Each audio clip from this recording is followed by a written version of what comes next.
ఇది జనంగొంతు pulse of the nation. నేను మీ అనిల్ దేశాయ్. మనం సహజంగా టీవీల్లో లేదా సోషల్ మీడియాలో లేదా ఫేస్బుక్లో ఏదైనా ఒక డిజిటల్ మీడియాలో, ఇంటర్నెట్ మీడియాలో కొన్ని ప్రముఖమైన వ్యక్తులు ఒక వస్తువును లేదా ఒక బ్రాండ్ను చూపిస్తూ ఇది కొనండి అంటూ ప్రచారం చేస్తారు. లేదా మనం ఈ మధ్యన చూస్తున్నాం, ఒక కంపెనీకి సంబంధించిన పాలను ఒక ప్రముఖ హీరో, తెలుగు హీరో చిరంజీవి ఈ పాలను తాగండి అనే విధంగా, రోజు నేను తాగుతున్నాను మీరు తాగండి అనే విధంగా అడ్వర్టైజ్మెంట్ చేస్తాడు.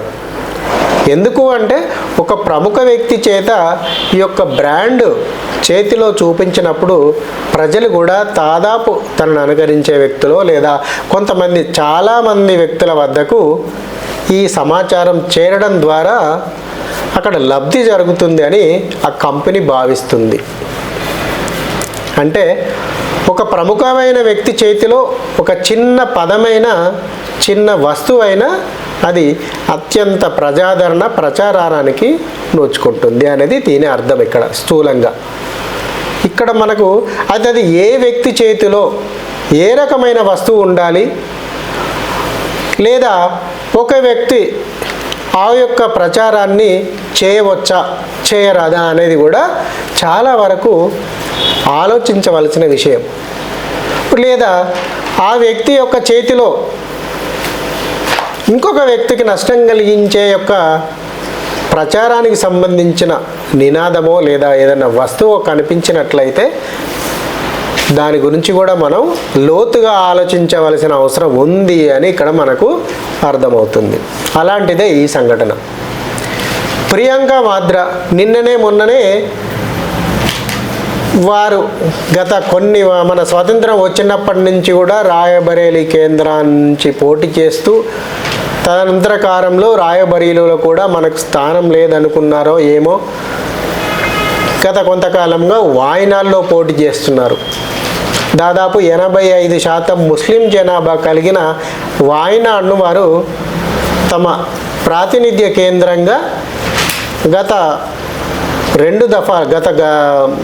రెండు దఫాలుగా ఎంచుకొని వాయనాడ్ నుంచి వాళ్ళు రాహుల్ గాంధీ పోయినసారి, ఇప్పుడు ప్రియాంక వాద్రా కూడా అదే వాయనాడ్ను ఎంచుకొని ఎంపీగా ఎన్నికై లోక్సభకు వెళ్ళడం జరిగింది. సరే, ఎవరు ఓట్లు వేస్తుంది, అది ముస్లింలా, క్రిస్టియన్లా, హిందువులా అన్నది ఇక్కడ అప్రస్తుతం. ఎందుకంటే వాళ్ళందరూ కూడా భారతీయులు ఓటు వేశారు, గెలిపించారు, ఆమెను లోక్సభకు పంపించారు. ఆమె ఏ దేశానికి సంబంధించిన లోక్సభ అంటే భారతదేశానికి సంబంధించిన లోక్సభలో ఒక సభ్యురాలు. అంటే ఈ దేశపుకు సంబంధించిన మెజారిటీ ప్రజల యొక్క ముఖ్యమైన భూమిక కూడా ఆమె చేతిలో ఉంది అనేది సారాంశం. కానీ ఆమె నిన్న పార్లమెంటుకు మొదటిసారి అడుగుడుతున్న సమయంలో చేతిలో ఒక సంచి, పాలస్తీన్ అనే ఒక సంచి జబ్బకేసుకొని ఆమె పార్లమెంటుకు రావడం జరిగింది. ఒకవేళ ఆమె హ్యాండ్ బ్యాగ్ వేసుకొని వస్తే, మామూలు బ్యాగ్ వేసుకొని వస్తే ఎవరూ పట్టించుకునే సందర్భాలు ఉండవు, పట్టించుకోరు, అవసరం లేని విషయంగా కూడా చూస్తారు. కానీ ఇక్కడ పాలస్తీన్ అనే అక్షరాలు కలిగిన బ్యాగును మరి వచ్చి కెమెరాల ముందు అటు కనబడే విధంగా, ఫోకస్ అయ్యే విధంగా ఆమె చర్య కనబడింది. అంటే దాని అర్థము ఆమె పాలస్తీన్లో జరుగుతున్న ఒక సమస్యకు నేను మద్దతుదారుగా ఉన్నాను అనేది చెప్పకనే చెబుతున్న అడ్వర్టైజ్మెంట్ సారాంశం అని మనం ఈ సందర్భంగా అనుకోవచ్చు. మరి అదే సందర్భంలో ఆమె యొక్క ఈ భారతదేశంలోని యొక్క దేశపు యొక్క సార్వభౌమత్వాన్ని, లేదా మెజారిటీ ప్రజలను, మైనారిటీ ప్రజలు అందరి యొక్క బాగోగులు చూసుకునే ప్రతినిధిగా గత 100 సంవత్సరాలుగా పేరెన్నికగల కాంగ్రెస్ పార్టీ యొక్క కుటుంబం నుంచి, అంటే దాదాపు ఈ స్వాతంత్రం వచ్చిన కాడి నుంచి కూడా ఏక కుటుంబం, అటు నెహ్రూ కావచ్చు, ఆయన కూతురు ఇందిరాగాంధీ, మళ్ళీ ఆమె కొడుకు రాజీవ్ గాంధీ, ఆమె భార్య రాజీవ్ గాంధీ భార్య సోనియా గాంధీ, వారి పుత్రులైన రాహుల్ గాంధీ, రెండవ పుత్రిక అయిన సోనియా, ఈ ప్రియాంక వాద్రా అనుకోవచ్చు. అంటే కుటుంబం నుంచి వచ్చినప్పుడు ఈ భారతదేశం మీద ఆమెకు, ఆ యొక్క కుటుంబానికి అనేక రకాలుగా అవినాభావ సంబంధము, రాజకీయ అనుబంధము, ఒక కుటుంబం లాగా కలిసిపోయిన సంబంధం మనకి ఇక్కడ ప్రస్ఫుటంగా కనబడుతుంది. ఈ సందర్భంలో బంగ్లాదేశ్లో జరుగుతున్న హిందువుల పట్ల స్పందించడం, అంటే ఇది ఎన్నడో దూరం కూడా కాదు, బంగ్లాదేశ్ చుట్టూ భారతదేశమే ఉంది. బంగ్లాదేశ్ నుంచి నిరంతరం వీసా అవసరం లేకుండా జనాలు వస్తూ పోతూ ఉంటారు. ఇక్కడ ట్రైన్లకి అక్కడ దిగడము, అక్కడికి ఇక్కడ దిగడము, సరుకులు అమ్ముకోవడం, వెళ్ళడం. ఒక రకంగా చూస్తే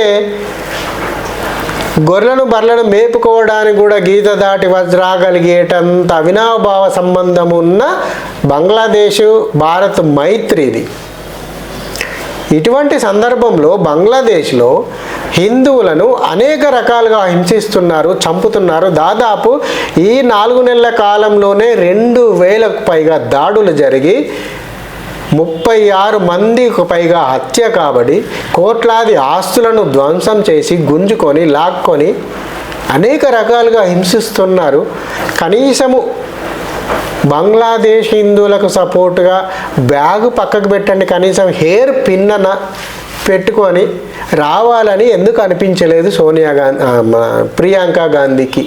ప్రియాంక వాద్రాకి అనేది ఇక్కడ $1 మిలియన్ ప్రశ్న. ఈ దేశంలోని అనేక మంది మెజారిటీ ప్రజలు లేవనెత్తుతున్న ప్రశ్న ఇది. అది సమాధానం ఆమెనే చెప్పవలసి ఉంటుంది. కాబట్టి ఈ ప్రశ్న కూడా ఆమెకే వదిలేద్దాం. జై హింద్, భారత్ మాతాకి జై.